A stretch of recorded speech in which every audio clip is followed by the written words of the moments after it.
I found the box behind the bookshelf on the night I thought I knew every corner of my own home.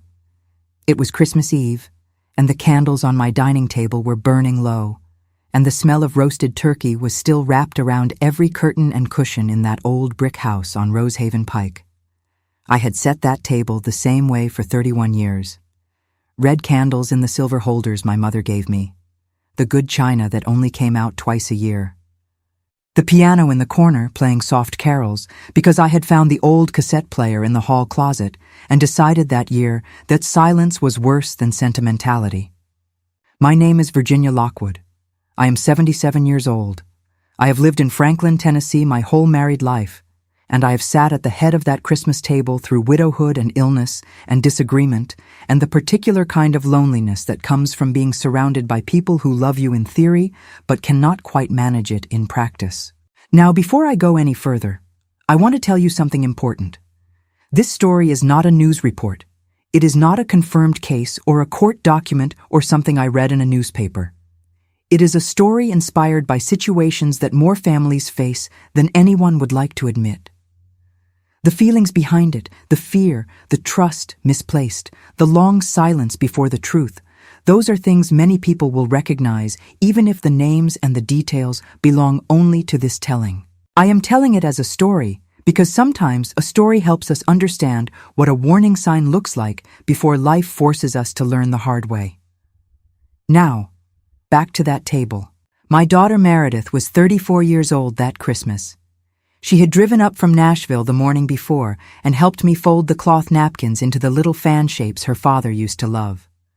She wore a dark green dress, and her hair was pinned up the way she used to wear it to church when she was young, and she smiled at every person who walked through my door with the kind of smile I had seen on her face before, the kind that is doing a job rather than expressing a feeling. I noticed it. I want you to know that I noticed it immediately. But I am a Southern woman of a certain age, and I had guests arriving, and I told myself I would talk to her after. I always told myself after. Before I go on, I want to pause here and ask you something personal. Where are you watching from tonight? What city? What state? What time is it where you are? I like knowing that I am not sitting with these memories alone. If this story is already touching something in you, leave a like so I know to keep telling them. And if you have not subscribed yet, I would be grateful if you did, because there is a new story here every single day. Now let me go back to that table. My brother-in-law, Everett Shaw, arrived at 6 in the evening, the same time he had arrived every Christmas for 22 years. Everett was my late husband, Gerald's younger brother. He was 61 years old, silver-haired, impeccably dressed in a dark jacket and a pressed shirt. The kind of man who shook hands firmly and always remembered to ask about your health before he asked about anything else. He had been the family attorney for most of those years. He had handled Gerald's estate after the stroke. He had advised me on the house, the accounts, the trust Gerald had established for Meredith. Everett was, in my mind, the most reliable person in my extended family. He brought a bottle of wine from a vineyard he claimed to have visited personally, kissed my cheek, said I looked wonderful, and took his usual seat at the far end of the table. I want to stop right here and say something clearly. Reliable is not the same as honest. The most dangerous kind of deception in a family does not wear a threatening face. It wears a familiar one. It brings wine. It asks about your health. It sits in the same chair every Christmas and says, "Grace," like it means it. I did not know that yet. I was still learning it. The dinner went the way dinners at my table usually go. My nephew Brody ate too fast. My neighbor Paulette asked about my garden, which had not recovered since the summer drought. Everett told a story from his days practicing law in Nashville that everyone had heard before, and everyone laughed at politely anyway. Meredith passed the sweet potato casserole without taking any herself, which I noticed because sweet potato casserole is her favorite, has been since she was 6 years old. I noticed that too. But it was not until the middle of the main course, right in the middle of Everett's old story about the courthouse steps, that Meredith reached under the table and found my hand. She did not grab it dramatically. She pressed it, slow and firm, the way you hold on to something when you need to anchor yourself. I turned my head toward her just slightly, and she was looking at Everett. Not with anger, not even with fear exactly. With the flat, careful look of someone who has been watching a situation for a long time and has finally decided that tonight is the night they stop watching alone. She leaned close to my ear, and her voice was barely above a whisper. She said, "Mama, when he leaves tonight, I need you to sit with me before you go to bed. You are never going to see this family the same way again." I held her hand back. I did not let go until Brody asked me to pass the rolls. If you are a mother listening to this right now, I want you to hear me say this directly. When your daughter waits until company is present to lean over and whisper something like that, she is not being dramatic. She is telling you that she has already decided she will not survive another night of silence alone, but she is still protecting you from the full weight of it until she can tell you properly. That moment at the table was not a beginning. It was the end of a very long time she had been carrying something by herself. I need you to understand that, because I did not understand it fully that night, and it is one of the things I am still working through. The rest of the dinner lasted another hour and a half. I refilled coffee cups. I brought out the pecan pie and the pound cake. I laughed at the right moments and thanked the right people and stood at the front door with my best hostess expression while everyone put on their coats and said their goodbyes and Merry Christmases and drive safes. Everett was the last to leave. He hugged me at the door, told me it had been a wonderful evening, said I should call him after the holidays about some paperwork related to the trust. Then he walked to his car, and I watched his taillights disappear at the end of Rosehaven Pike, and I closed the door and locked it. I also do not know exactly why I locked it that night. I do not usually lock it when family is still in the house. But something in Meredith's eyes when she watched him walk out had made my fingers turn the deadbolt without being asked. The house was quiet. Meredith was sitting at the kitchen table. She had not started clearing dishes. She was just sitting there with her hands flat on the tablecloth, and the only light on was the one above the stove, and she looked in that moment younger than 34 and older than I had ever seen her at the same time. I sat down across from her. She said, "I am going to show you something, and I need you to look at all of it before you say anything." She got up and walked into the living room, and I heard her moving something near the bookshelf. She came back carrying a white cardboard box, the kind that office supply stores sell for file storage, with a lid and no labels. She set it on the kitchen table between us, and she opened it. Inside, laid out on a piece of white cloth, were 7 pregnancy tests, all positive, all with dates written in black marker on pieces of tape attached to the handles. The dates spanned 4.5 months. The most recent one was from 3 weeks before Christmas. I looked at my daughter. She was watching my face. I said, "Meredith, sweetheart." She said, "I know, Mama." I said, "Are you all right?"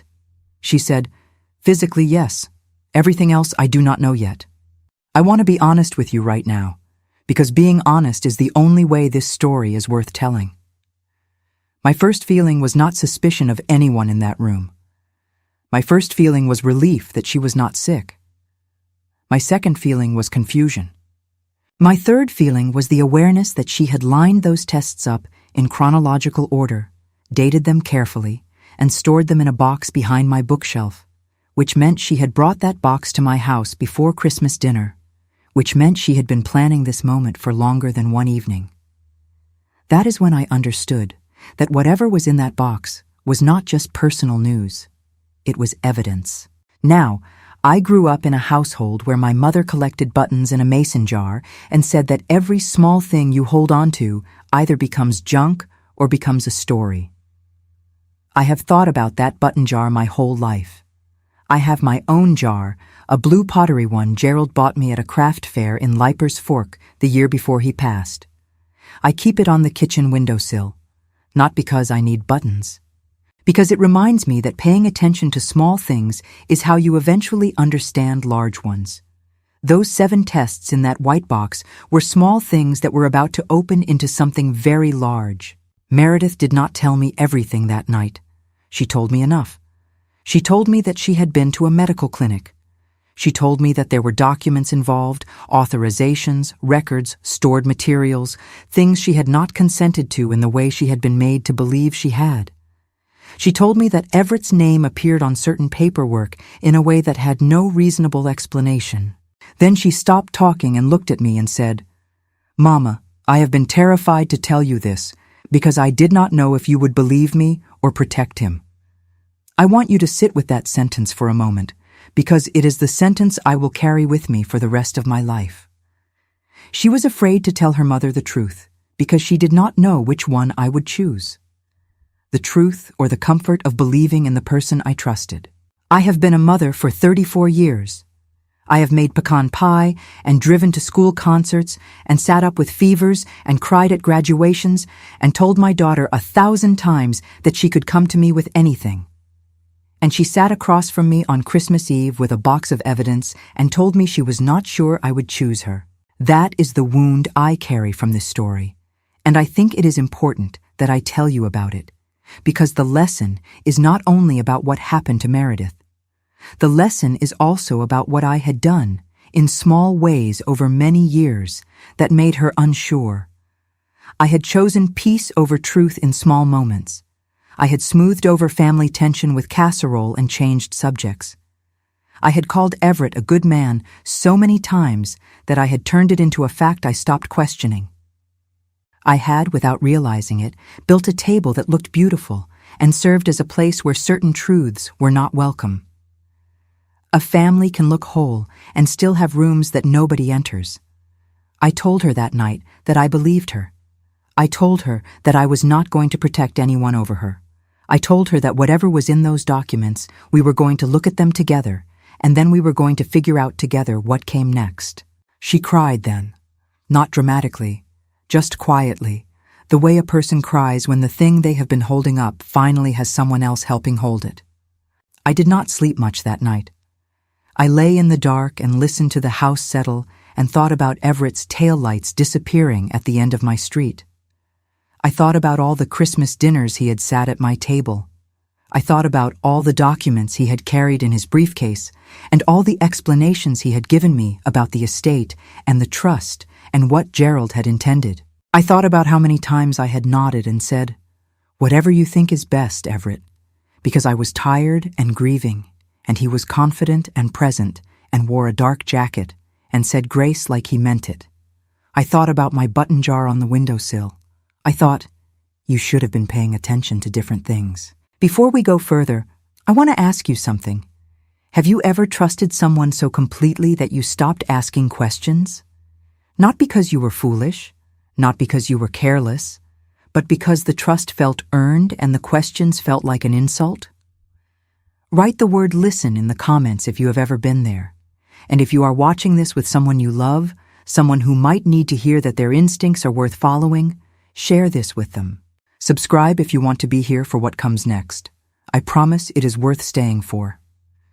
The next morning, Christmas Day, I woke before the sun and made coffee and sat at the kitchen table by myself with the white box in front of me.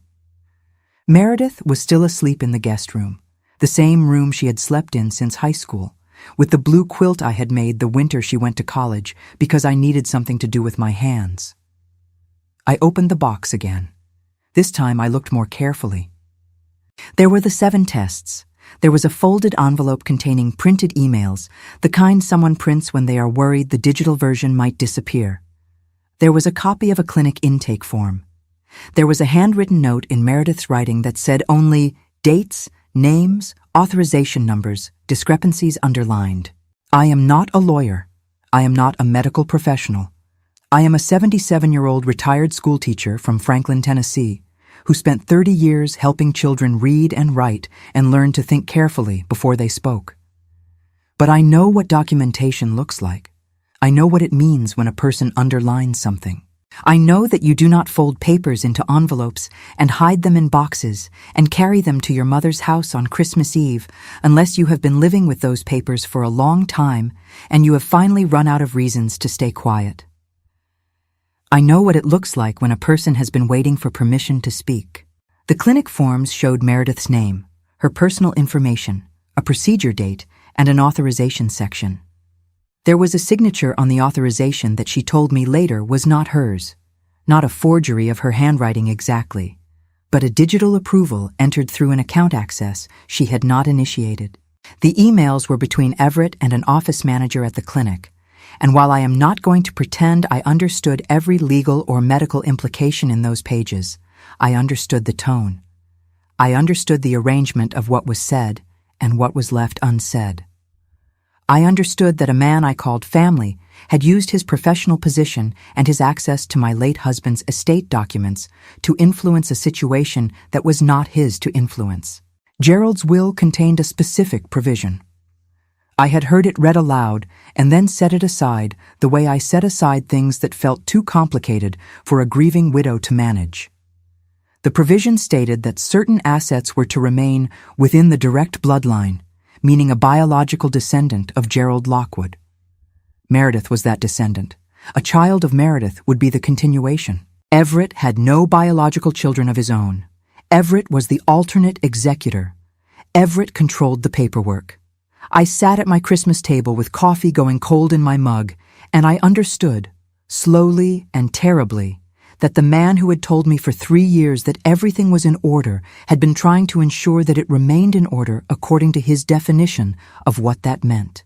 This is where the educational part of my story begins to show its shape. Not in the dramatic moment, not in the confrontation, but in the quiet morning question that every family ought to ask and most never do. Who controls the documents?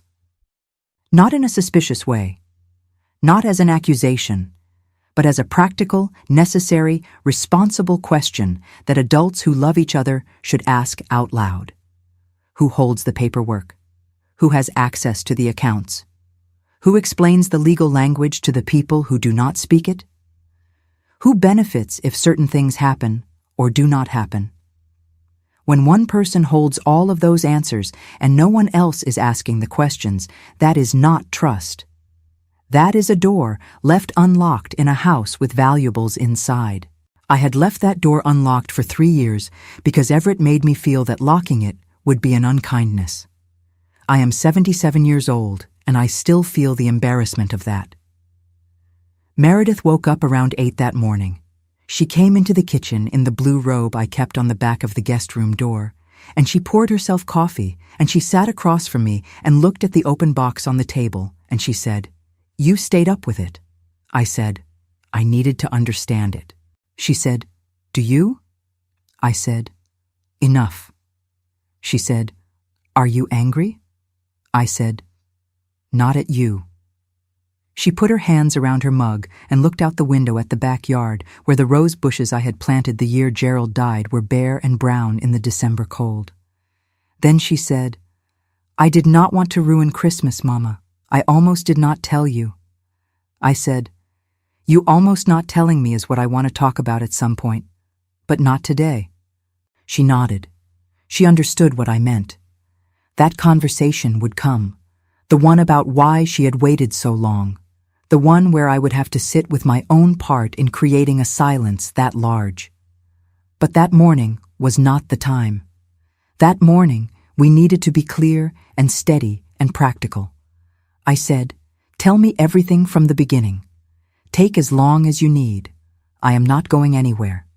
She told me. She had been dealing with a medical matter earlier in the year, a routine appointment that had led to some unexpected findings, and in the process of following up, she had accessed her own medical records through the clinic portal and found documentation for a procedure she had no memory of consenting to formally, only a general intake conversation she had believed was informational.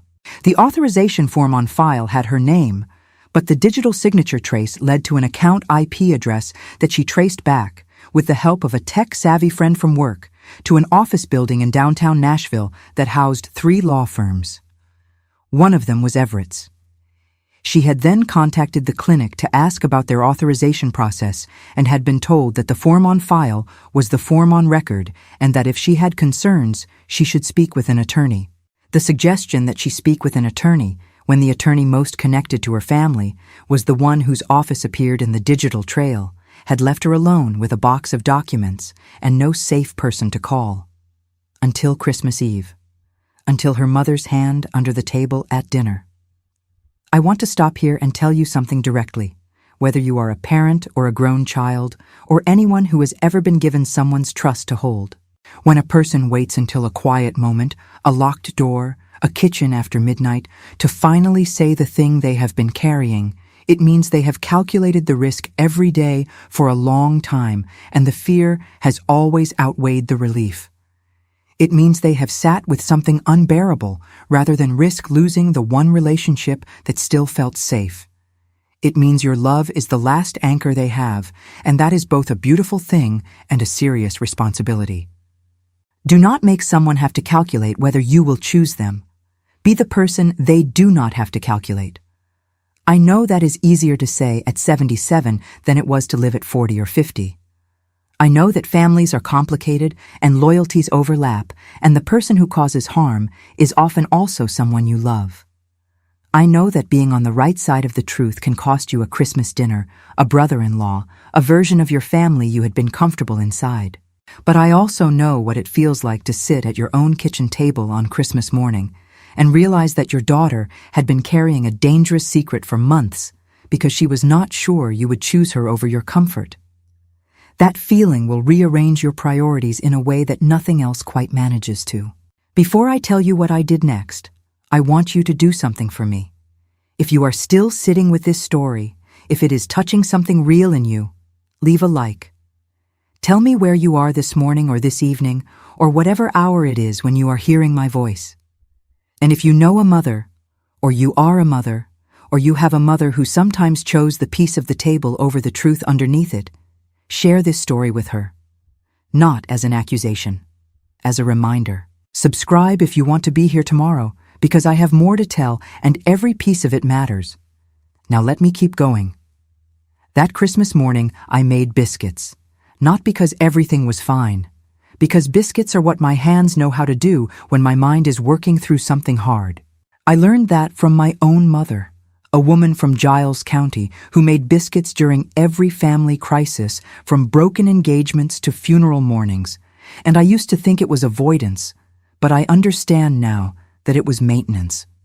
It was a way of saying, the world is still turning and your body still needs feeding, and while we figure out the impossible thing, we can at least be warm. Meredith and I ate biscuits and honey at my kitchen table on Christmas morning, with a box of evidence between us and the sound of the neighbor's children playing in the yard next door. And I thought about Gerald, who would have known exactly what to say and exactly what to do, and I missed him with the specific sharpness that comes not from daily grief, but from the moments when you need someone and you reach for them, and they are not there. Gerald had trusted Everett because Everett was his brother, and because Gerald believed that family was the safest container for honesty. I had inherited that belief the way you inherit furniture. Without questioning whether it still fit the house, it did not fit the house anymore. The button jar on my windowsill caught the winter light coming through the kitchen glass, and I looked at it for a moment, and I thought about my mother's voice saying every small thing you hold on to either becomes junk or becomes a story. Those 7 tests in that white box were a story. The underlined authorization forms were a story. Meredith's voice at the table, her hand pressed over mine during grace, her eyes watching Everett's face while he finished the last of his wine and said, "What a wonderful evening." Those were all parts of the same story, and I was going to learn to read it properly, even if it cost me the table I had spent 31 years setting. I grew up in a farmhouse outside Columbia, Tennessee, which is about 40 miles south of where I live now, and my father was a man who did not waste words. He had grown up during hard times, and he believed that preparation was a form of love. He kept a filing cabinet in the back bedroom with every document the family had ever needed, organized by year and category, in labeled folders with handwritten tabs, birth certificates, insurance papers, receipts for major purchases, a copy of his will, updated every 5 years, whether anything had changed or not. He said, "The people you leave behind deserve to know where things are." I grew up believing that. I married a man who believed something similar, though Gerald's version of it was looser, warmer, less concerned with systems, and more concerned with trust.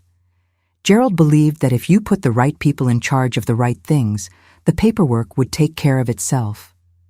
He was wrong about one person, and it cost his daughter something she will spend years recovering from. But I am getting ahead of myself. Let me tell you about my daughter first, because Meredith deserves to be known before she is only the person at the center of a terrible situation. Meredith Elaine Lockwood was born in the spring, the same week the dogwoods bloomed in the backyard, and Gerald stood in the hospital hallway and cried without embarrassment, which I loved him for. She was a child who asked too many questions, who read too fast, who got bored in church but never disrespectful, who had an instinct for fairness that made her genuinely upset when things were unequal in ways she could not fix. She became a social policy analyst, which surprised no one who knew her. She worked for a nonprofit in Nashville focused on housing access, and she was good at it, careful and thorough and capable of holding a complicated picture in her head without oversimplifying it. She had been in 2 serious relationships, neither of which had worked out for reasons she understood clearly and had explained to me calmly over many phone calls. She was not bitter about love. She was patient with it. She had talked about having a child someday in the way people who are busy and thoughtful and financially cautious talk about large future plans, with intention but without urgency, with a sense that when the time was right and the circumstances were stable, she would pursue it. She had, in fact, consulted a fertility clinic in the spring of the year before that Christmas. Exploratory appointments, she called them, getting information, understanding what her options might look like. She told me about those appointments over the phone, and I had said the things a mother says, that I would support whatever she decided, that she should take her time, that she was younger than she thought in the ways that mattered. What she had not told me was that the clinic had referred her to a specific physician, and that the intake process for that physician's practice had involved signing into a shared account system that the clinic used for family consultations.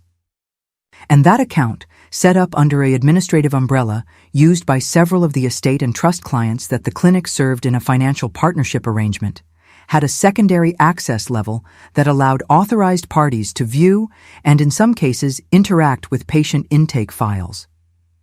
Everett Shaw was one of those authorized parties.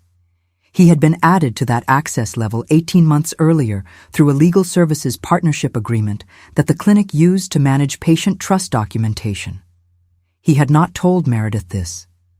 She had not been informed clearly enough to understand it if it had been disclosed in the consent paperwork, which runs long and dense and is designed, as most medical administrative paperwork is, to be technically complete rather than genuinely understood. I want to be honest with you again here, because honesty is the only thing that makes this story worth the telling. I am not a lawyer, and I cannot tell you with precision what was legal and what was not in all of this. What I can tell you is what Meredith showed me and what the documents appeared to indicate. And what they indicated was that a procedure she believed she had only been gathering preliminary information about had been authorized in a manner that bypassed her full and considered consent, using account access that should not have been available to a family attorney with a financial interest in her reproductive status. That is the plainest way I know how to say it, and I want you to sit with that for a moment, because what made it so difficult to see clearly was not that it was hidden behind total darkness. It was hidden behind the ordinary light of legitimate paperwork and professional relationships, and a family structure where one person had gradually become the person everyone trusted with the details.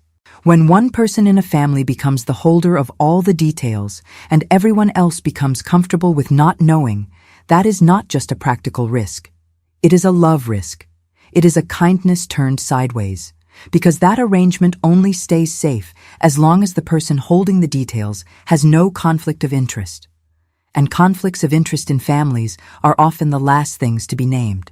If you are still with me, I want you to hear something. Do not ignore when one person in your family controls every document, answers every complicated question, explains every legal situation, and presents themselves as the one who is simply helping. Maybe they are. Maybe the arrangement is honest and generous and fine. But at some point, a family that loves each other should be able to look at the situation together with clear eyes and confirm it. Healthy trust is not the absence of questions. Healthy trust can survive the questions. Tell me in the comments, have you ever been in a situation where you suddenly realized that the most trusted person in your circle was also the one with the most to gain from being trusted? Write yes if you have. I read every comment, and I will be grateful to know I am not the only one who learned this the hard way. Now, let me tell you about the days after Christmas. Meredith stayed with me through the weekend. We did not spend those days crying. We spent them going through the box together, slowly, with the same careful attention I used to give to correcting papers. I made a list of every document, every date, every name, every number. Not because I knew what to do with the list yet, but because I have been a teacher long enough to know that understanding begins with writing things down. I want to tell you something practical here, something I wish I had known to say to younger families before they needed it. If you are ever in a situation where you suspect that something has gone wrong in a legal or financial or medical arrangement, document what you have before you say a word to anyone involved. Not to be adversarial, not to prepare for war, but because the moment you raise a concern, the people with something to hide begin to manage the information. And if you have not secured your own copy of what you know, you may find yourself in a conversation where the record has been adjusted and you have only memory to stand on. Memory is real. Memory matters. But a date written in black marker on a piece of tape is harder to dispute than a memory. Write things down. Keep copies. Do not share what you know before you have secured what you have. I learned that from 30 years of teaching and from one terrible Christmas morning. On the 27th of December, Meredith made 2 phone calls from my kitchen. The first was to a friend from college named Sylvia, who had become a family law attorney in Knoxville. Meredith explained the situation in broad terms, enough to understand whether it warranted professional consultation. Sylvia said yes. Meredith made an appointment for January. The second call was to a woman named Dr. Anita Ferris, a patient advocate at a different medical facility in Nashville, someone Meredith had encountered through her nonprofit work. Dr. Ferris had experience navigating situations where patients had questions about consent documentation. She agreed to look at the forms. I want to be clear about something here. Neither Sylvia nor Dr. Ferris told us that anything was definitely wrong. Neither of them made promises. Neither of them offered certainty. What they offered was guidance, professionalism, and the willingness to take a serious concern seriously without dismissing it because it was uncomfortable. That is what the right kind of help looks like. It does not arrive with answers. It arrives with the willingness to look. Now, Everett. I need to tell you about Everett, not because I want you to hate him, but because I think the most important educational piece of this story is understanding how a person can be trusted for a long time in ways that are genuine before becoming someone whose trust should not have been extended. Everett Shaw was Gerald's younger brother by 8 years. He had grown up in the same household, shared the same faith tradition, attended the same church, eaten at the same family table. He had been present at our wedding. He had been present at Gerald's funeral. He had sat with me in the hospital and held my hand when the doctors used words I was not ready to hear. None of that was performance. I believe it was real. I believe Everett Shaw genuinely loved his brother and genuinely cared about this family in the early years and in many small ways for a long time after.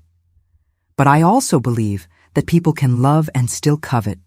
People can grieve and still plan. People can sit at your Christmas table with warmth in their eyes and still be managing a situation that benefits them at your expense. The provision in Gerald's will about the direct bloodline descendant was not something Everett had created. Gerald had written it with the intention of keeping certain family property from being sold outside the family in the event that Meredith chose not to have children. The property in question was a 300-acre parcel in Williamson County that had belonged to the Lockwood family for 4 generations. Under certain circumstances, if no direct descendant of Gerald existed or claimed the inheritance, the property management would default to the executor of the estate, which was Everett. I want you to understand that I do not know with certainty everything Everett intended or planned. I am a grandmother telling you a story, not a judge delivering a verdict. What I know is what the documents appeared to show and what the professionals we eventually consulted said warranted serious inquiry. What I also know is that the result of what happened left my daughter carrying a secret alone for months because she was afraid of what the truth might cost her. That is not a gray area. That is harm, and the harm did not come from a villain in a dark coat making obvious threats. It came from a familiar man at a Christmas table asking if anyone wanted more wine. Pay attention to who always wants to explain other people's pain. Pay attention to who benefits from the arrangements they manage. Pay attention to the person who is never questioned because they seem too trustworthy to question. Not to create suspicion in every family, but to maintain the healthy, loving habit of transparency. The habit of asking, not accusingly, but clearly, is everyone here being protected equally? I am going to pause here and ask you something personal. Is there someone in your life who has held so much trust for so long that you have stopped asking whether it is still warranted? Not because they are a bad person, but because trust, like every living thing, needs to be checked on. Comment below and tell me if this is speaking to something you are thinking about in your own life. And if you are watching this with someone who matters to you, this would be a good moment to reach over and hold their hand. Like this video if it is giving you something to carry, and please subscribe because tomorrow I am going to tell you what happened when I finally picked up the phone and called Everett myself. Everett called me first, actually, 3 days after Christmas. He called to check in, he said, the way he always did after the holidays. He asked how I was feeling. He asked whether Meredith had made it home safely. He asked about the weather in Franklin. He said I should come to Nashville soon and let him take me to lunch. I said, that sounded nice. I said it the way I say things when I am buying time for my mind to work. I had not yet told him that Meredith had shown me the box. I had not told anyone outside of Sylvia and Dr. Ferris and my neighbor Paulette, who had noticed something was wrong from the look on my face when I brought in the mail the day after Christmas, and who had sat with me in my kitchen for 2 hours while I cried in a way I had not cried since Gerald's funeral. Paulette is 74 and sharp and practical, and has known me long enough to understand the difference between my social crying and my real crying. She sat across my kitchen table the way only a long-time friend can sit and said, "What do you need right now? Not next week. Right now." I said, "I need someone who is not going to tell me I am overreacting." She said, "You are not overreacting." She did not even know the full story yet.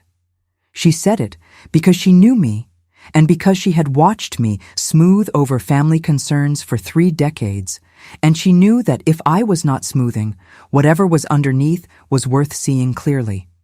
I want to tell you about Paulette because this story is not only about the harm that was done, it is also about the people who kept me standing while I tried to understand it. It is about the neighbor who comes over without being asked. It is about the friend who does not need every detail to decide that you deserve to be believed. It is about the quiet architecture of women of a certain age who have watched each other survive long enough to know when survival is required. If you have a Paulette in your life, I hope you know how rare she is. And if you are someone else's Paulette, I hope you know how necessary you are. After Everett's phone call, I sat with my button jar for a long time.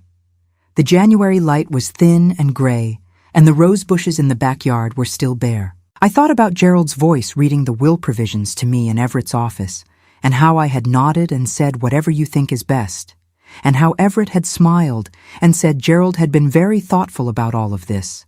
Thoughtful. Gerald had been thoughtful. But Gerald had not imagined that the person he trusted with the documents would find in those documents a reason to act in ways that Gerald's love had never anticipated. I picked up my phone and I called Meredith. I said, "I want you to know something. I chose you before I knew what I was choosing. I want you to hear me say that again now that I know more. I chose you. That does not change." She was quiet for a moment, and then she said, "Okay, Mama."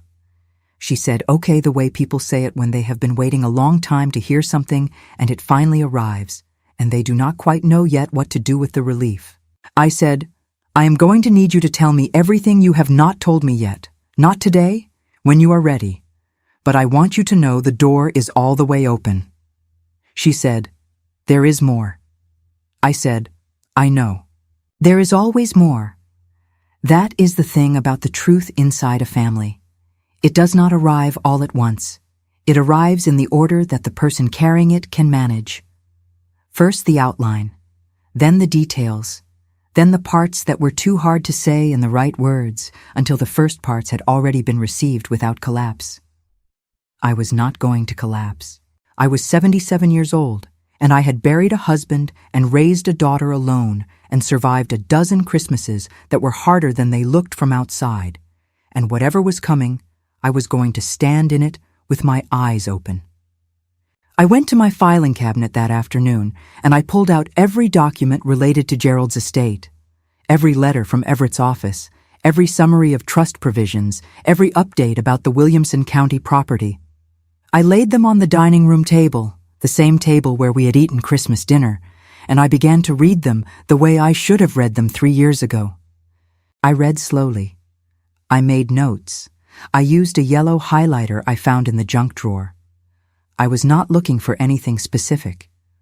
I was looking for the shape of the arrangement, the places where one person's role gave them more access and authority than might be immediately obvious to a widow who trusted her family and was tired from grief. I found several places worth noting, not conclusions, just questions, the kind of questions that deserve to be asked out loud. I made a list of those questions. I put the list in the white box with Meredith's documents. I closed the lid. Then I washed my hands, made a cup of tea, and sat in Gerald's chair by the window, the one he always sat in to read. And I said out loud to nobody and to him, "I am paying attention now. I am sorry it took me this long." The light through the window was the color of old honey. The button jar caught it and turned it into something almost warm. I thought, small things you hold on to either become junk or become a story. I was learning which kind I had been holding. There is a particular kind of loneliness that comes not from being alone, but from being surrounded by people who are watching you carefully to see whether you are going to cause a problem. I felt that loneliness in January. The holidays had passed and the family had settled back into its ordinary distances, the phone calls every Sunday, the forwarded articles, the group messages about birthdays and weather, and nothing difficult. And underneath all of that ordinary surface, I was sitting at my dining room table with a box of documents and a yellow highlighter and a list of questions that nobody in my family had been asked yet. I want to tell you something about the weeks between Christmas and the moment I finally spoke directly to someone with authority over this situation. Those weeks were some of the most quietly difficult of my life, not because nothing was happening, but because the thing that was happening was invisible to everyone around me except Meredith and Paulette. I was going to church on Sundays and nodding at people and saying fine when they asked how I was. I was making soup on Tuesday afternoons because that is what I do in January. I was feeding the birds outside the kitchen window and watching the bare rose bushes for signs of early buds and talking to Gerald in my head the way I have done since the morning after his funeral. And I was learning things I had not wanted to know about the architecture of my own family. I want to pause here and say something to anyone who is in a similar in-between place right now. You know something. You have not yet figured out what to do with what you know. You are doing normal things while carrying abnormal weight. You feel like you should be moving faster, but every step has to be careful, and you are not sure yet which ground is solid. That is not weakness. That is wisdom in motion.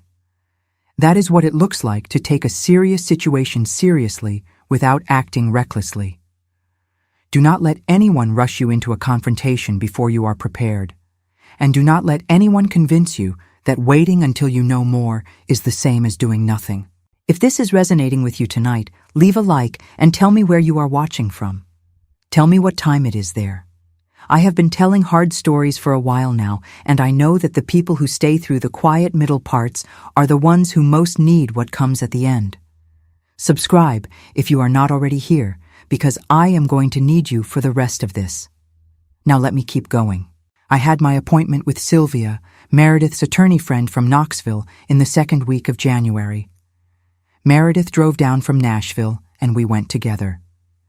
Sylvia's office was on a high floor in a building downtown with a view of the river, and she was a small, direct woman with reading glasses on a chain and the particular calm that comes from spending years inside other people's legal catastrophes. She made us both coffee, and she let Meredith explain the situation from the beginning without interrupting. Then she asked questions. Careful, specific, unhurried questions. The kind of questions that let you know someone is actually thinking about your situation rather than sorting it into a category they already have a prepared answer for. She said she would need time to review the documents properly. She said that the authorization question, the one about how the digital consent had been structured and accessed, fell into a specialized area that she wanted to consult on before forming any opinion. She said that the estate provision and its relationship to the sequence of events was something that would need an independent estate attorney to examine alongside the medical consent question. She did not say Everett had done anything wrong. She did not say he had not. She said the situation raised questions that warranted professional examination, and that the first step was to gather all of the relevant documents and make sure they were secured in a form that could not be altered. I want you to remember that. Before you confront anyone, secure what you have. Before you make any accusation, make sure the record exists independently of the person who might dispute it. Do not act from anger before you have acted from preparation. I had already made copies. Meredith had kept originals and made copies. Sylvia's office made their own set. 3 separate secured copies of everything we had. That felt like the first solid ground I had stood on in 3 weeks. On the drive back to Franklin that afternoon, Meredith and I stopped at a diner outside of Brentwood that I have been going to since the 1980s. The kind of diner where the coffee is strong and the booths are vinyl, and the waitress calls everyone honey and means it. We ordered pie. I ordered coconut cream. Meredith ordered pecan, which is her father's favorite, and which she always orders in places that remind her of him. We sat with our pie and our coffee, and I said, "Tell me the rest, the part you said there was more of." She looked at her plate for a moment, then she looked at me. She said that 2 months before Christmas, she had received a phone call from Everett. He had called under the pretext of discussing a routine estate update, something about a property tax reassessment on the Williamson County parcel. But partway through the call, he had said something that had stayed with her. He had said that he hoped she was taking care of herself, that he knew the appointments at the clinic had been stressful, and that he wanted her to know that whatever she decided about her personal life, the family supported her. She had been confused and then alarmed because she had not told Everett about the clinic appointments. She had not told anyone in the family except me, in a general way, months earlier. There was no reason Everett should have known she had been to that clinic at all, let alone that the appointments had been stressful. She had said carefully that she appreciated his concern, and she had ended the call. Then she had gone to the clinic portal. That was when she found the authorization form. I sat in that vinyl booth and held my coffee cup with both hands and thought about a man I had known for 30 years saying that he hoped my daughter was taking care of herself. I thought about the specific cruelty of concern that is not concern. The cruelty of being watched by someone who is pretending to care while managing information about your life that they had no honest right to possess. I said to Meredith, "When he called you, did he sound like he knew what he was saying was wrong?" She thought about it. She said, "He sounded like someone who believed he was being helpful." That is the sentence I have thought about more than almost any other in this entire story. He believed he was being helpful. There are people in this world, and some of them are in our families, who have so thoroughly convinced themselves that their judgment is superior and their motives are pure that they have crossed into deeply harmful territory without ever registering the crossing. They are not twisting their hands together in a dark room. They are sitting in well-lit offices telling themselves they are managing a difficult situation wisely. They have reframed the harm as stewardship. They have renamed the violation as care. That does not make it less of a violation, but it does explain why it can be so hard to see coming. Because the person doing it does not look like someone doing harm. They look like someone doing their job. Pay attention to that. The most dangerous overreach in a family does not announce itself. It presents itself as management. Before we go further, I need you to do something for me. If this story is making you think about your own family, about the arrangements you have accepted without fully examining, about the people who hold information or authority or access that you have never thought to question, write the word notice in the comments. Not because anything is wrong in your family, but because noticing is where protection begins. Like this video if you are still with me. Share it with someone who is in a family, which I believe is most of us. And subscribe, because what happens next in this story is where everything I have been building toward finally comes into the room. Stay with me. The conversation I had been dreading came in the 3rd week of January. Everett called again. He said he had been thinking about me and wanted to make sure the new year was starting well. He said he had a few estate items to discuss when I was ready. He said he hoped Meredith was settling into the new year comfortably. I said, "Everett, I need to talk to you about something, not on the phone, in person." There was a pause that told me something. Not a long pause, a brief one, the kind a person takes when an unexpected sentence requires a quick internal recalibration. He said, "Of course, Virginia, is everything all right?" I said, "I would rather talk in person." He suggested lunch in Nashville. I suggested my kitchen in Franklin. I said I would make coffee and we could sit at the table, just the two of us. No rush. He agreed. I want to tell you what I did in the days between making that appointment and the morning Everett arrived at my door. I called my pastor. Not for spiritual comfort exactly, though I will not say that was absent. I called because my pastor, a woman named Reverend Clara Hayes, who has been at my church for 11 years and who has spent a good part of those years sitting with families in difficult moments, has a particular gift for helping people find language for things they have been unable to say clearly. I explained the situation in broad terms. I told her I needed help finding the right words for a conversation that needed to be honest without being an accusation, firm without being a confrontation I was not ready to win, and clear without saying more than I had confirmed. She said, "Virginia, what do you most need this conversation to accomplish?" I said, "I need him to understand that I am not who he thought I was.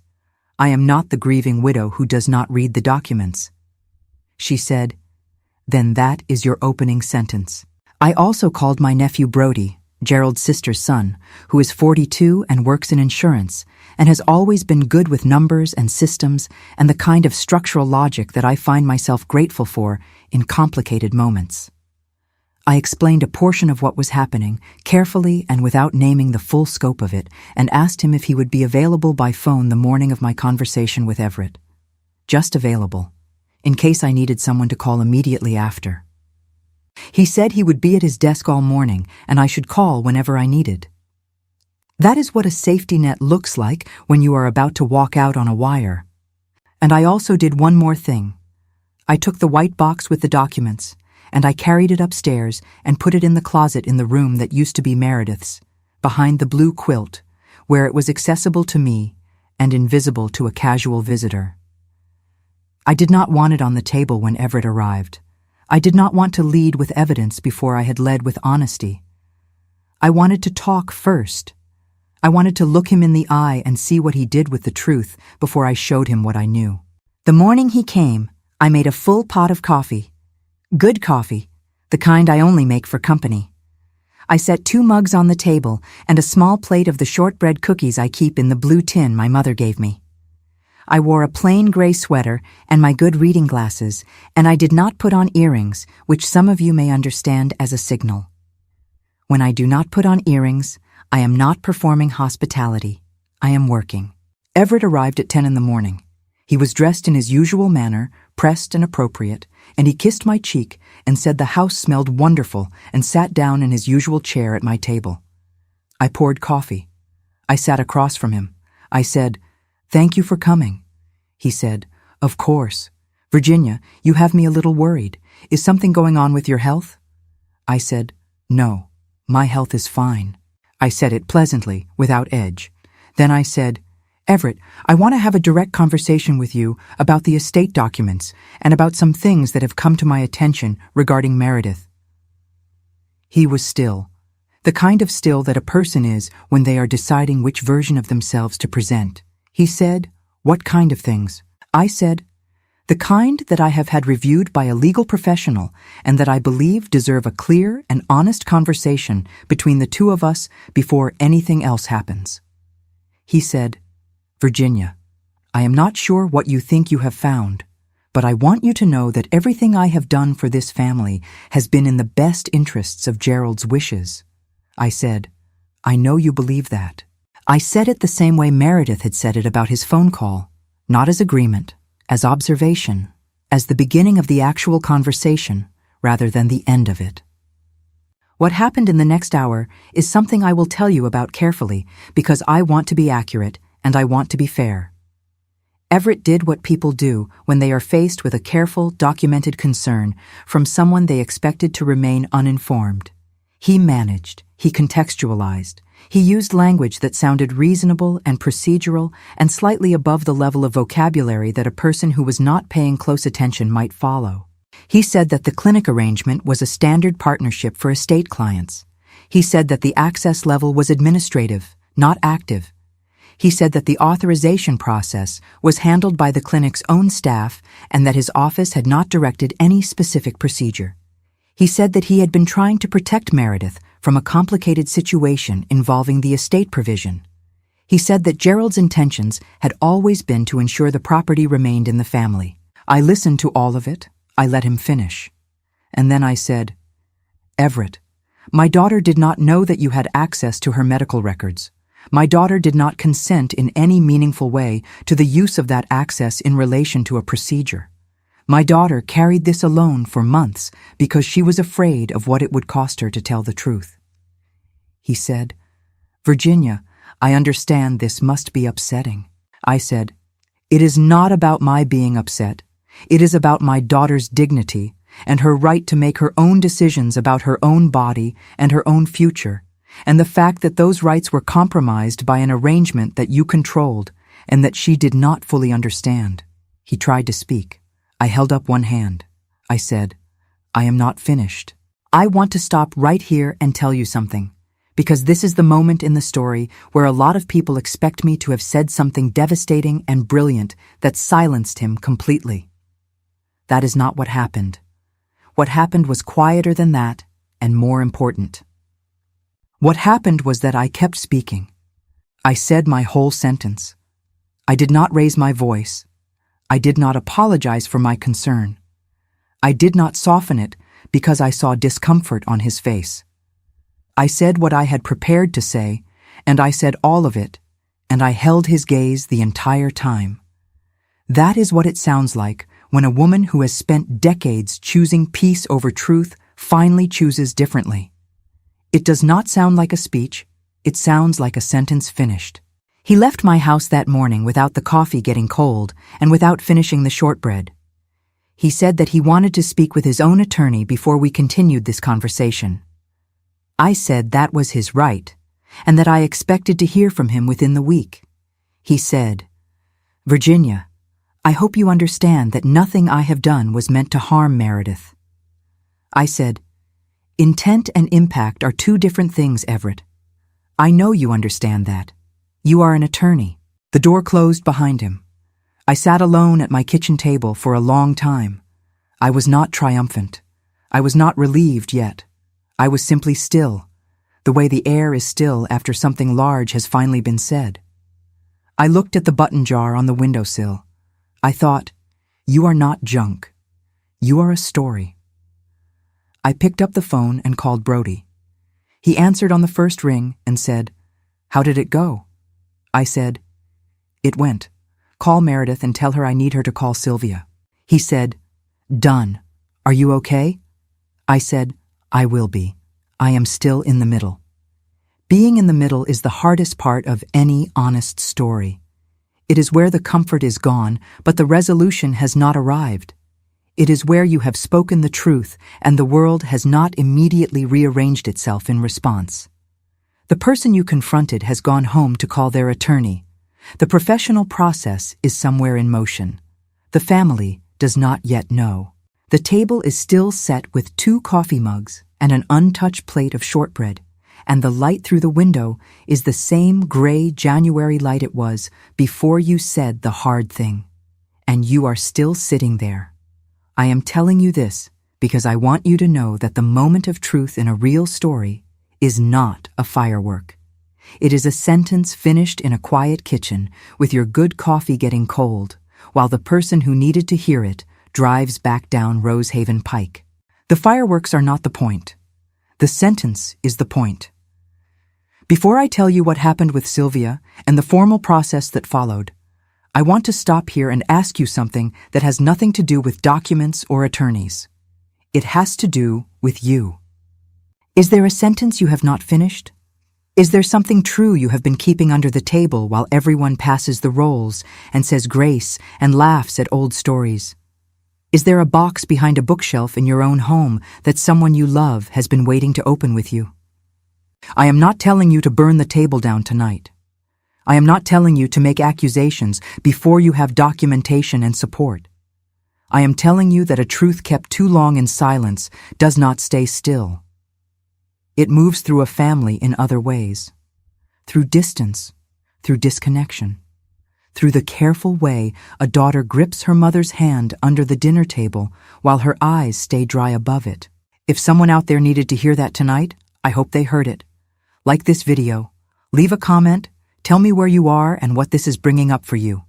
And please subscribe, because Block 4 is where the formal story begins to move towards something that looks, slowly and imperfectly, like justice. Do not leave before we get there. The formal process is not dramatic. I want to tell you that clearly before I describe it, because if you are expecting a courtroom scene with a turning point that arrives like a thunderclap, you will be disappointed. What the formal process looks like is phone calls, documents sent by secure email, appointments in offices with good light and bad parking, waiting, more waiting, a follow-up call that takes 3 days to return, a question answered that opens 4 more questions. A professional saying something measured and useful, and not nearly as conclusive as you had hoped. What it also looks like, underneath all of that, is a family slowly losing the shape it used to have, and not yet knowing what new shape it will take. Sylvia moved quickly once we authorized her to proceed. She brought in a colleague with specific experience in medical consent law, a man named Howard Greer who practiced in Nashville and who had handled cases involving patient access and authorization in clinical settings. She also referred us to an independent estate attorney, a woman named Marguerite Cole, who operated completely separately from any firm connected to Everett and who agreed to review the trust documents and the property provision with fresh eyes. I want to name these people because they represent something important. The right kind of help is specific. It is not a general feeling of support. It is a person with particular knowledge, applying that knowledge to your particular situation. When you are in trouble, the most important thing is not someone who agrees with you emotionally. It is someone who can read the document and tell you what it means and what your options are. I was fortunate to have access to those people. I know not everyone is, and that is an injustice in itself. One that this story cannot fix, but one I want to acknowledge clearly. Marguerite Cole reviewed the estate documents over the course of 2 weeks. When she called me with her initial findings, she spoke carefully and without drama, the way people speak when they are trained to present complicated information without influencing the response. She said that the trust provision was legally structured in a way that was not unusual for family estates, but that the degree of discretionary authority granted to the executor was notably broad. She said that the combination of that authority with the executor's apparent access to the beneficiary's medical account raised questions that she believed warranted a formal complaint to the State Bar Association's Ethics Board. She said the word questions a great deal. Professionals use that word when they mean concerns. I have been a teacher long enough to understand that language. I also want to tell you what Howard Greer said after reviewing the consent documentation. He said that the authorization trail as documented raised a credible concern about whether the patient's informed consent had been properly established, and that the secondary access level on the clinic's shared account system created an ambiguity about who had the capacity to authorize what. He said that if the documentation showed what it appeared to show, there was a basis for a formal complaint to the medical board and potentially for a civil claim. He used the word potentially. He said potentially the way a person says it when they believe something, but cannot yet say it with the finality that the situation deserves. That was enough. That was more than enough for a woman who had spent 3 weeks asking whether she was overreacting. I want to stop here and say something to everyone who has ever been told they were making too much of something. Documentation does not overreact. Written dates do not exaggerate. A paper trail does not have emotions. When professionals with no stake in your family look at what you have gathered and use words like credible concern and basis for formal complaint, that is not drama. That is the beginning of the record catching up to what the person you love already knew in her body and in her bones for months before she could prove it on paper. If someone you love tells you something happened and you cannot see the evidence yet, the absence of visible evidence is not the same as evidence of absence. Start by believing. Then help them find the documentation. Then let the professionals do their work. I am 77 years old, and that is one of the most important things I know. Before we get to what happened with the family, I need to tell you about the white box and what it meant to me during those weeks. I had moved it back downstairs after Everett left. I put it on the kitchen counter near the button jar, not hidden, not displayed, just present, the way important things ought to be present in the spaces where decisions are made. I looked at it every morning while I made coffee. Some mornings I opened it and reviewed documents we had already reviewed, not because I needed to see them again, but because there is something about putting your hands on the evidence that reminds you why you are doing the difficult thing. It reminds you that the difficulty is real, and the stakes are real, and the person at the center of it is worth the discomfort. Meredith called me every evening during that period. Sometimes we talked about the case. Sometimes we did not talk about it at all. Sometimes she called just to hear my voice, and I called just to hear hers, and we talked about the weather in Franklin and the rose bushes and whether the coffee cake I had made on Thursday had turned out right. That is also what love looks like in the middle of a hard story. It looks like calling just to hear a voice. It looks like asking about the coffee cake. Now, Everett. Everett did not call me back within the week as I had expected. He called me on a Friday evening, 12 days after our kitchen conversation, and he sounded different than he had at my table. Controlled in a more deliberate way, less warm, more careful.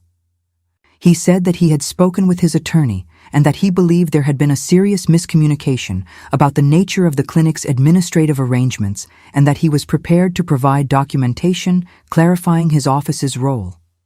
I said, Everett, Sylvia has already been in contact with Howard Greer and Marguerite Cole. They will be handling any formal communication from this point. There was the pause again. Longer this time. He said, Virginia, I want you to understand that going down this path will cause serious damage to this family. I said, I understand that you believe that. He said, I am not your enemy. I said, I have never said you were, but my daughter's rights were compromised by an arrangement you controlled, and I am not going to ask her to stay quiet about that to protect the version of this family that required her silence. He said, Gerald would not have wanted this.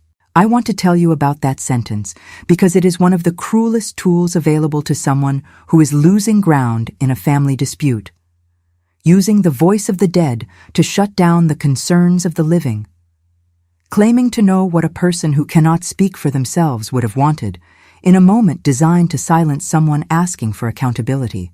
I knew Gerald for 43 years. I know his voice in my memory better than I know most things still present in the world. And I know, with the same certainty I know anything, that Gerald Lockwood would have wanted his daughter to be protected, her dignity intact, her choices her own, her mother standing beside her with both feet on the ground.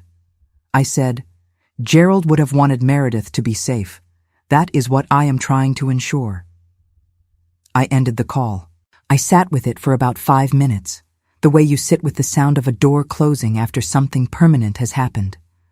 Then I picked up the phone and called Meredith. She answered immediately. I said, "He invoked your father tonight." She was quiet for a moment, and then she said, "Are you okay?" I said, "I am angry, but I am okay." She said, "Anger is appropriate." I said, "I know." She said, "Mama, thank you." I said, "You do not need to thank me. This is what it was always supposed to look like. I'm sorry it took me so long to understand that." She said, "You are here now." Here now. That is the phrase I carry from that conversation. Here now. Not perfectly, not without mistakes, not without years of choosing the easier path. But here, finally, with both feet on the ground and both eyes open and my daughter's voice in the phone and the white box on the kitchen counter and the button jar catching the evening light. Here now. Before the formal complaints were filed, there was a family meeting. I want to tell you about it because it is the part of this story that most people do not tell about their families. The part where the truth moves from a private kitchen into a room with other people in it, and you discover who can bear it and who cannot. Brody drove down from Nashville. My friend Paulette sat in the living room because I asked her to, and because having one person present who had no stake in the family arrangement helped everyone speak more carefully. Meredith was there. I was there. Everett was invited. He declined through his attorney. I will not describe that meeting in every detail because some of it belongs only to the people who were in that room. But I will tell you the shape of it. Brody listened to everything. He did not interrupt. When Meredith finished, he sat with it for a long moment, and then he said, "I want to say I am sorry. Not because I did anything directly, but because I was part of a family that made it easier for one person to hold all the information, and I never asked enough questions about whether that was right. That is one of the most honest things I have ever heard a person say in my presence. That is also, I would argue, the most important thing in this entire story. Not the confrontation, not the evidence, not the formal complaint. The moment a family member says, "I was part of the arrangement that made this possible, and I am sorry." That is where healing begins, not with the villain's confession, with the family's. If you are watching this and you are in a family, which again I believe includes most of us, I want to ask you to sit with Brody's sentence for a moment. Not to assign guilt, but to ask whether there is any version of that sentence that belongs in your own story. Whether you have been a person who made it easier for information to be held by one party by never asking enough questions. It is not a comfortable question, but uncomfortable questions are sometimes the kindest ones. Comment below and tell me what is going through your mind right now. If this story is doing something in your chest, let me know. Like this video because you have stayed through the hardest part and you deserve to know that the next part is where things begin, slowly and genuinely, to get better. Subscribe if you are not already here, and stay. Because Block 5 is where the rose bushes finally bloom. Now I want to tell you about the formal outcomes, carefully and without the kind of false precision that would turn this story into something it is not. Sylvia filed a complaint with the Tennessee Board of Professional Responsibility on behalf of Meredith regarding the conduct of Everett Shaw in his role as estate executor. Howard Greer filed a separate inquiry with the medical board regarding the consent authorization documentation at the clinic. Marguerite Cole, began the process of petitioning the probate court for a review of the discretionary authority granted in Gerald's trust. None of these things resolved quickly. None of them resolved completely in the way that a story with a clean ending would require. What they did was create a record. An official, verified, independent record that said these concerns exist and they are being taken seriously by people with the authority and training to examine them. A record is not justice, but a record is the foundation on which justice is built when it comes, and the structure that prevents the truth from being buried again under the weight of a family's preference for comfort. Everett resigned as executor of Gerald's estate in late February. He did not admit wrongdoing in his resignation letter. He cited a conflict of interest. Marguerite Cole was appointed as interim executor pending the court's review. The clinic undertook an internal review of their patient access authorization procedures. I am not going to tell you that they acknowledged wrongdoing publicly because they did not in those terms. I will tell you that changes were made to the secondary access level arrangements and that Meredith's records were formally sealed and her account access was restructured. Howard Greer told us that the medical board inquiry was ongoing and that the timeline for such inquiries was measured in months rather than weeks. Sylvia said the bar complaint would take time. Everything took time. Real accountability is not fast. Anyone who tells you otherwise has either been very lucky or is describing fiction. In real families, in real legal and medical systems, accountability moves at the pace of institutions. Which is to say, slowly, which is to say, with many phone calls and many pieces of paper and many moments where you wonder whether anything is actually moving. But Everett was no longer the executor of Gerald's estate, and Meredith's medical records were sealed, and the property in Williamson County was now under independent management. And my daughter could walk into a clinic without worrying about who had access to her information. That is not everything, but it is not nothing. I said to Meredith the evening Marguerite Cole called to confirm Everett's resignation, I said, "Your father would be proud of you." She said, "He would be proud of you, Mama." I said, "We did it together." She said, "That is how it was supposed to be." I want to tell you one more thing about that period before I move into the final part of this story. I want to tell you about the night I sat in Gerald's chair with the white box on my lap, and I opened it one more time, and I looked at those 7 tests lined up on their white cloth. And I thought about my daughter dating each one in black marker and placing them in order and carrying the box to my house before Christmas dinner and hiding it behind the bookshelf, and then sitting across from me for 2 hours pretending everything was fine until the last car left the driveway.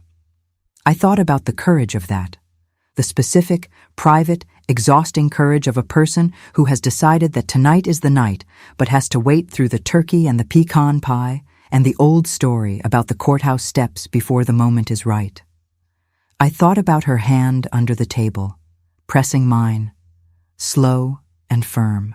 And I thought, I have spent 31 years setting that table beautifully, and the most important thing that ever happened at it was not a single meal I prepared. It was the moment my daughter reached under it and found my hand and decided, even with everything she was not sure of, that I might still be the person she could trust with the truth. I am going to spend the rest of my life trying to be worth that trust. I put the lid back on the white box. I set it on the kitchen counter next to the button jar.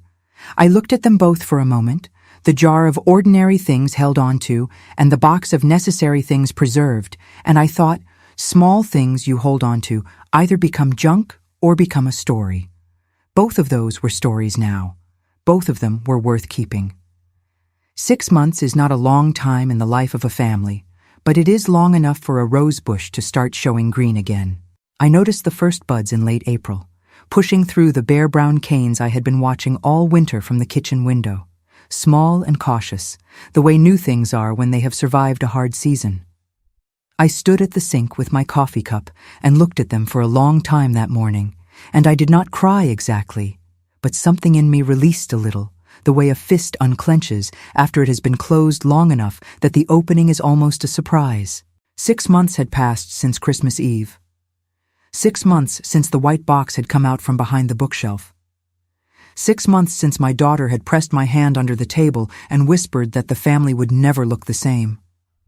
She had been right. It did not look the same. But same is not always what you are after. Sometimes you are after true. I want to tell you what those 6 months looked like from the inside, because this is the part of the story that most tellings skip over, the long, ordinary middle of healing, the part that does not have a clear scene or a single turning point, but that is, in truth, the most important part of all. In February, Meredith started seeing a therapist. She had resisted the idea for a while, the way people resist things that feel like admission of a wound, but she went. And she kept going, and she would call me on Sunday afternoons after her sessions sometimes just to say, "It is hard and it is helping." That was enough for me to hear. Hard and helping. That is what honest work sounds like. In March, I started going to a support group at my church for family members navigating difficult legal and financial situations. Reverend Clara Hayes had started the group 2 years earlier, and it met on Thursday evenings in the fellowship hall. 8 or 10 people sitting in folding chairs with bad coffee, and the particular intimacy that comes from being in a room where everyone has decided, at least for that hour, to stop pretending. I did not share everything the first night. I did not share everything for several weeks. But I listened, and listening was its own kind of healing, the discovery that you are not the only one who set a beautiful table and did not notice what was being hidden underneath it. In April, Marguerite Cole sent a formal update confirming that the probate court had completed its initial review of Gerald's trust and had approved a restructured set of executor provisions that distributed oversight among 3 parties rather than 1. The Williamson County property was still in the family. It was now properly documented, transparently managed, and accessible to Meredith in exactly the way her father had intended when he was alive, and thinking clearly about what he wanted for his daughter. That felt like Gerald being honored, belatedly and imperfectly, but genuinely, in the way that the living can sometimes correct what the dying could not anticipate. If you are still with me tonight, I want you to take a breath with me before I finish this story. I know it has been a long one. I know the middle parts were heavy. I want to thank you from the bottom of this old heart for staying. If this story has given you something to carry, something to think about, something to feel, please leave a like before you do anything else. It tells me that what I am doing here matters to someone outside my own kitchen. And if you have not subscribed yet, please do it now, because there is a new story here every single day, and tomorrow's story might be the one that someone you love needs most. Tell me where you are watching from. What city, what state, what country, what time of day it is there. I read those comments like postcards, and every single one of them means something to me. Now let me tell you about the morning in May that I think of as the real end of this story, though of course no story about family really ends. It only finds a new place to rest. Meredith drove down to Franklin on a Saturday in late May. She had not told me in advance that she was coming, just called from the car about 40 minutes away and said she had something she wanted to do with me if I was free. I said I was making biscuits, and she said she would be there before they were done. She arrived in jeans and an old sweater, no makeup, her hair down, looking more like herself than she had looked in the year before Christmas. She came through the back door the way she always has, the way children who grew up in a house come through the back door without thinking, and she hugged me longer than usual in the kitchen and then pulled back and looked at me and said, "You look good, Mama." I said, "You look like yourself." She said, "I am starting to feel like it." We ate biscuits. We drank coffee. We talked about her work, about a new project she was starting related to housing access for elderly tenants, which made me smile because I recognized in it the particular way she processes hard personal experiences, by channeling them into advocacy for people facing something similar. She is her father's daughter in that. Gerald never suffered anything he did not eventually try to turn into something useful for someone else. After breakfast, she said, "Can I show you something?" We walked out to the backyard. The rose bushes were fully in leaf now, and a few of the early bloomers had opened, pale pink and cream against the gray wood of the fence. She walked right up to the biggest one, the one I had planted the week after Gerald's funeral because I needed something to put in the ground, and she stood in front of it for a moment, and then she said, "He would have liked seeing these." I said, "He always said I was better with roses than I was with people." She laughed. It was a real laugh, the kind that comes up from the belly, and it was the first time I had heard her laugh like that since before Christmas. And I want to tell you that there is no sound in the world that compares to hearing your child laugh the way they used to laugh before something took the ease out of them. I thought about all the Christmas dinners, all the biscuits and the pecan pies and the sweet potato casserole she had not touched the night she was already carrying the box. I thought about the piano playing carols and the red candles in the silver holders and the way I had handed Everett his coat at the door and said Merry Christmas and meant it without knowing what I was meaning it to. I thought about how a family can live inside a beautiful arrangement for years without any single person intending harm, and still arrive at a morning where the arrangement reveals itself as something that was protecting some people at the expense of others. Love is not enough on its own. Love without transparency becomes its own kind of enclosure. We stood in the backyard for a while, Meredith and I, not talking about anything important, just being in the light together. At some point, she reached over and took my hand, not urgently, not the way she had at the dinner table, but easily, the way you hold on to something when you are not afraid of losing it. That is the difference I want you to feel. There is the grip of someone who is afraid, holding on because they do not know how much longer they will have you. And there is the hold of someone who has been through the fire and come out the other side and can afford to be easy with their love, because the fear has been named and the truth has been spoken and the table has been reset to include what was always real. The second kind of holding is what we had that morning. I want to stay in that backyard with you for a few more minutes, because I have things to say about what this story taught me, and I want to say them clearly before I close. I learned that I had been a woman who loved peace more than truth for a long time, and that the peace I was protecting was partly my own comfort. It is painful to know that. It does not cancel out everything I did right as a mother and a wife and a friend and a neighbor, but it asks me to carry it with honesty, and I do. I learned that documentation is an act of love. Writing things down, keeping copies, preserving the record is not paranoia. It is care.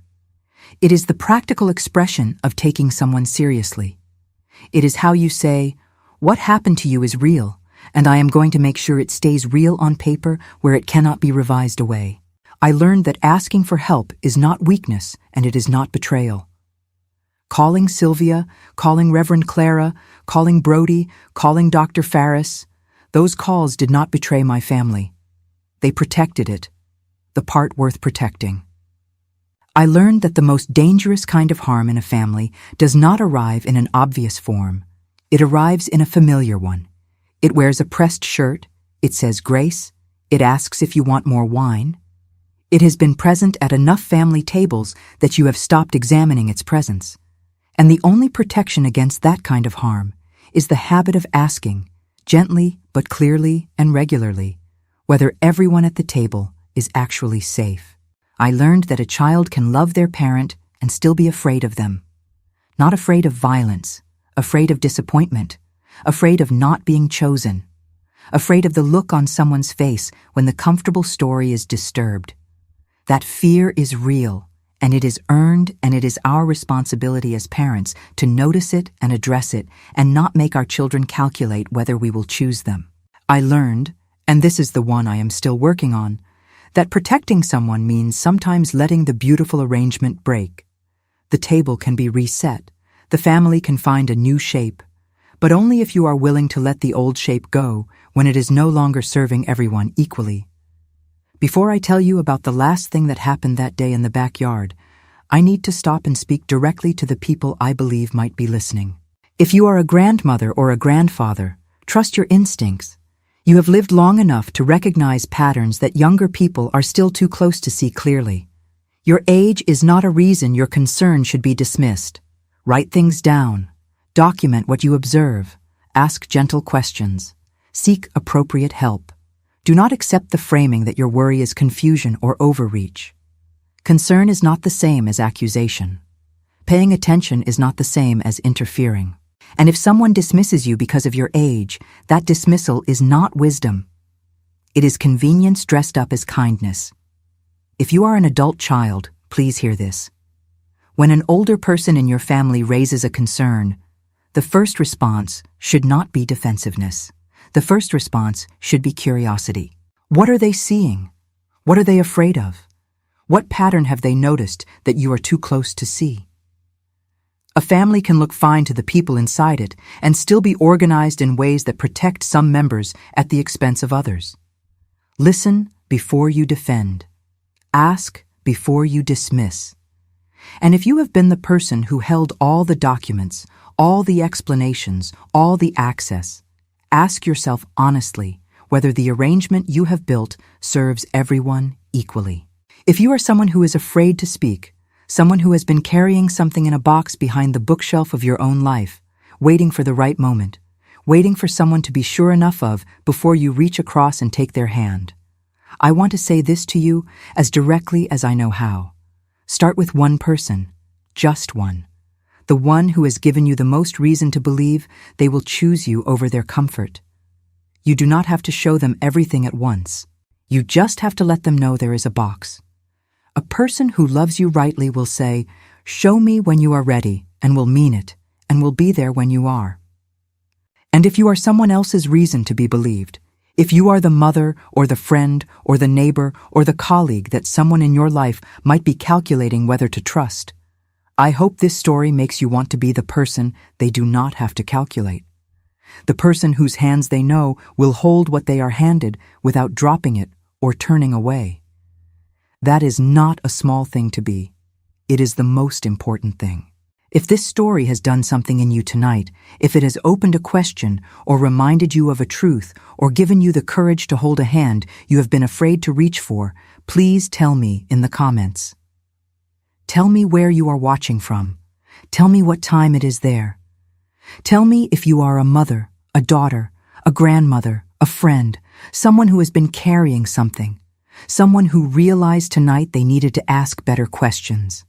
I want to know. I read every comment and each one matters more than I know how to say. Like this video if you stayed all the way to the end, because staying is an act of faith and I am grateful for it. Subscribe to this channel if you want a new story every day. Stories told the same way this one was, with honesty and warmth, and the belief that a real lesson delivered with love is worth more than any amount of entertainment. Share this video with someone who needs it. A mother, a daughter, a friend who has been too quiet lately, a family member who has been too comfortable being the one who holds all the information. Share it as an offering, not a message. Now let me tell you about the last thing that happened in the backyard that May morning. Meredith and I were about to go back inside when she stopped and said, "I want to tell you something I have been thinking about." I said, "Tell me." She said, "I used to think the reason I waited so long was because I was afraid you would choose him. But I have been thinking about it in therapy, and I think the real reason was different. I think the real reason was that I was afraid of what it would cost you. Not me, you. I knew it would hurt you to find out, and I did not want to be the one who hurt you. I stood in my own backyard in the May morning light with my daughter's hand in mine, and I thought about all the ways love can express itself.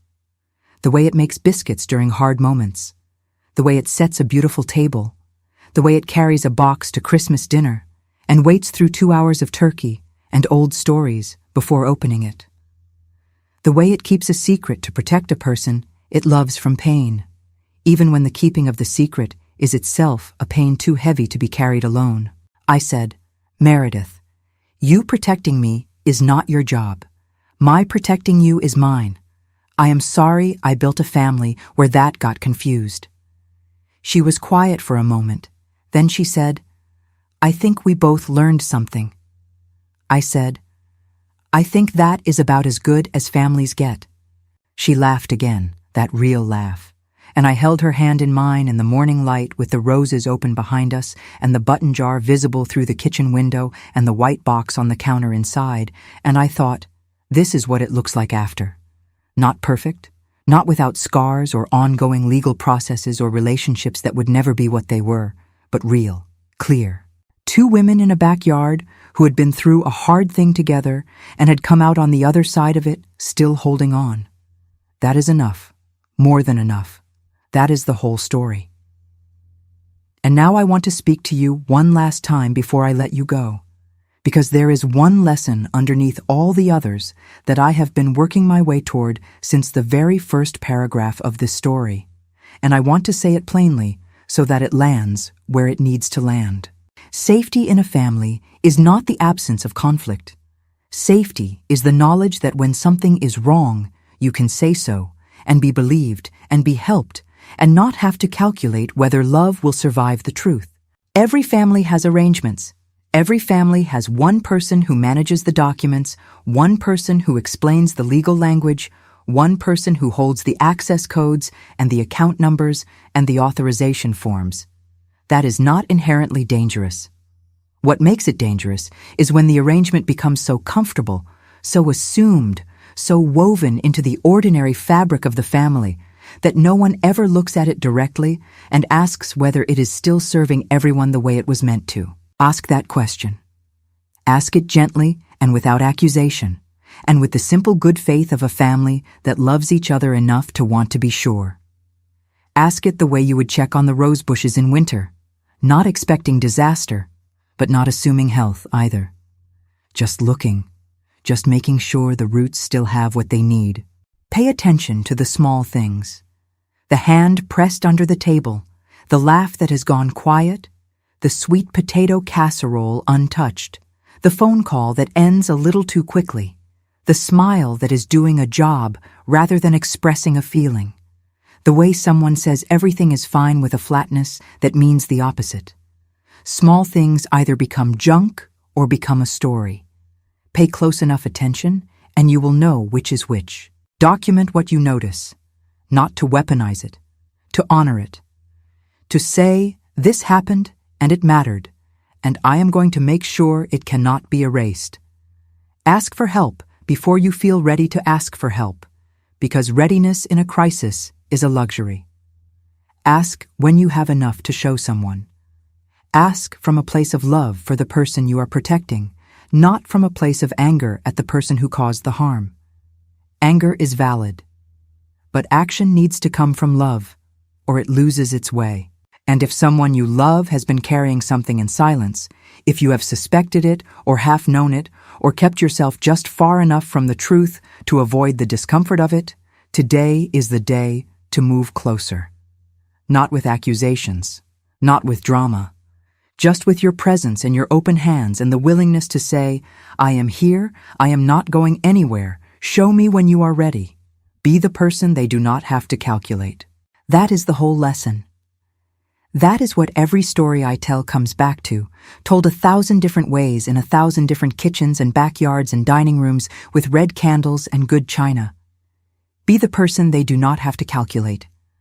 The person whose love they can count on to survive the truth.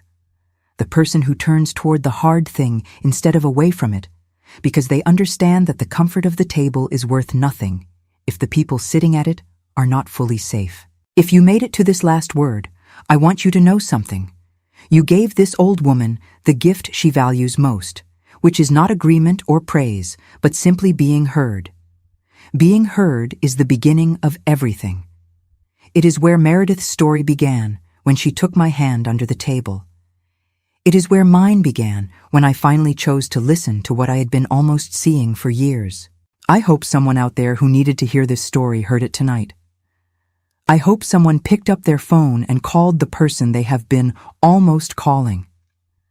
I hope someone wrote something down that needed to be written. I hope someone squeezed a hand that needed to be squeezed. Leave a like if this story gave you something real. Subscribe to be here every day because I have more stories and every one of them carries something true. Comment below with the word SAFE Just that one word if you heard tonight's lesson and you are going to carry it with you. Tell me where you are watching from. Tell me what time it is there. Tell me if you are a mother, a grandmother, a daughter, a friend, a person who has been quiet too long. Share this story with someone who needs it, not as a warning, as a gift.